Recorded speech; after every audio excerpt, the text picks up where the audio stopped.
Well, some of us carry heavier burdens of neurosis and have to extensively type down their words, so please bear with me here. Although your mission involves listening and learning from various panels, my guess is that it has been the people on the panels who have had the most to learn from you. I'm here today as a forensic psychiatrist, a Buddhist, but most importantly, your brother and fellow human being. I feel deep gratitude over being a part of this gathering, and I hope I can contribute in a helpful way. I wanted to give a brief introduction of what led me here, and then mention a few points on trauma, healing, and resilience from a mental health standpoint. Afterwards, I'm happy to try to answer any questions, if we have time, about violence prevention from a psychiatric standpoint.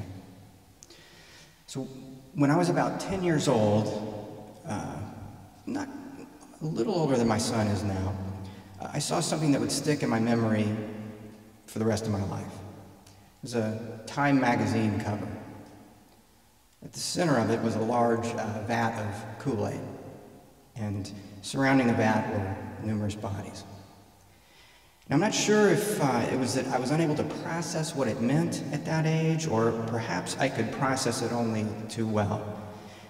The Buddhists are fond of saying that the mind of a child is so open and honest. Regardless, I fixated on it. Later, my school teacher gave us the assignment of writing a short story. And while other children were writing their stories about sports figures or the family pet, I was busy crafting an attempt to fathom something dreadful. In my story, I was a Jonestown member who had managed to hide and escape. I can only speculate on my teacher's reaction to my work. If it signaled a need for a concerned parent-teacher conference, I was not invited. Retrospectively, I wonder if this was an early warning sign I may become a forensic psychiatrist. Somebody should have alerted the authorities. I have found that much of my career has been focused on similar themes, though, in all honesty. As a physician and later as a forensic psychiatrist, I found that violence and death have been a daily focus of my concern. And after a while, I began to wonder why this had come about. I come from two previous generations of physicians, which is proof that the obsessive-compulsive genes can be inherited. My family lost several patriarchs at an early age, one from suicide. And after much thought and assistance from those wiser than me, the vague outlines of answers began to surface. I think it is possible that my family chose a field, medicine, that concerns itself with trying to see death coming, prepare for it, and if possible, stave it off. But I found that in trying so hard to do this, it is easy to lose the present moment, which is where life is to be found. I chose to go into the medical discipline that deals with the mind, and since Buddhists have been studying the mind for some 2,500 years, I found that they had an incredible amount to offer here, and I was astounded at how much it overlapped with Western psychology. What I found through my study of both psychiatry and Buddhism is that two of the mind's greatest foes are fear and a powerful pull to value oneself, sometimes at the expense of peace and gratitude. The Sandy Hook Promise states that your hearts are broken, but your spirit is not, and I am humbled by this. You've put into action the advice of a beloved Buddhist nun who said that the key to dealing with fear and to achieving peace is the willingness to take in the pain and suffering of ourselves and others and send out happiness to all. The amazing thing to me is that all across the country, and indeed all across the planet, this is precisely how the people of Sandy Hook are seen and revered. You've opened your hearts and minds to whatever arises. You've been breathing in the suffering and sending out relief. Part of your mission is to help the community heal, so I wanted to share with you a bit of what is known about this vital task from a mental health viewpoint. Psychiatric research suggests that after a major trauma, people's belief systems are impacted and can undergo modification. They may expect changes to their worldview as they knew it. their views on human nature, spirituality, and even their own identity.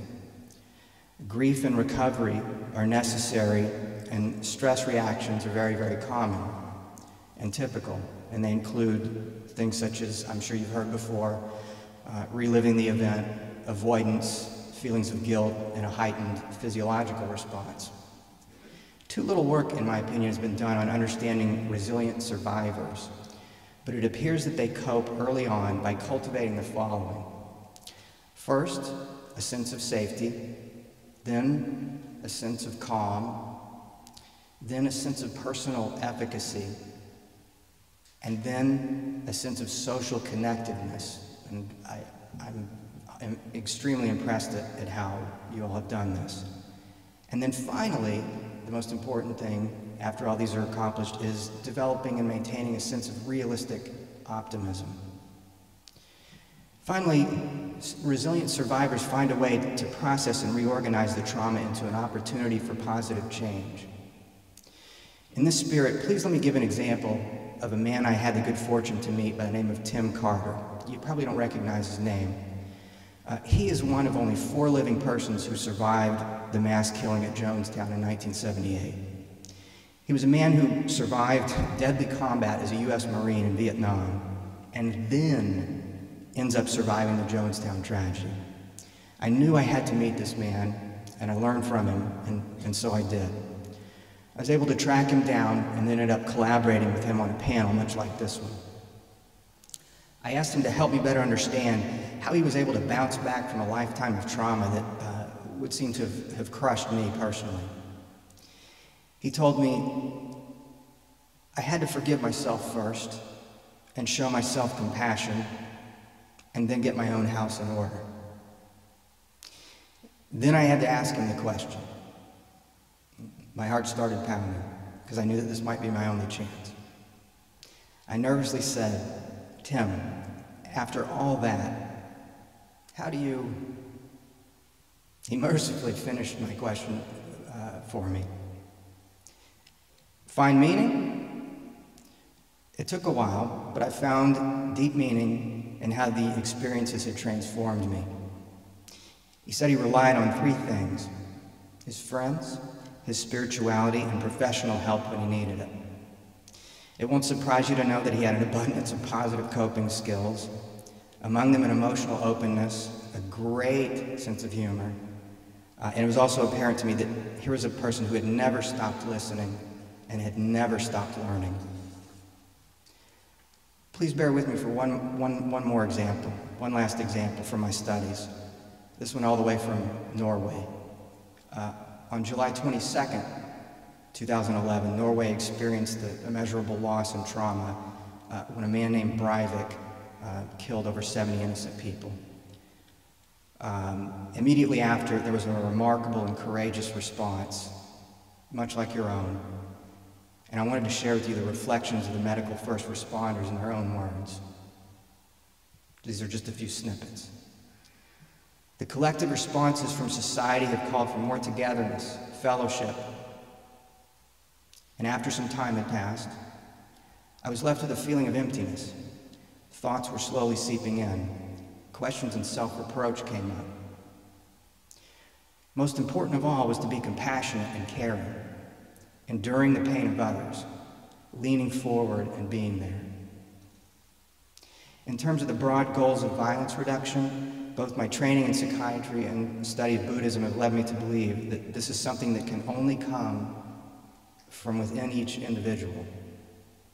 That is, violence can't be forced on the unwilling. It seems almost too simplistic, but worth thinking deeply about. Any movement towards peace must begin in each individual's own mind.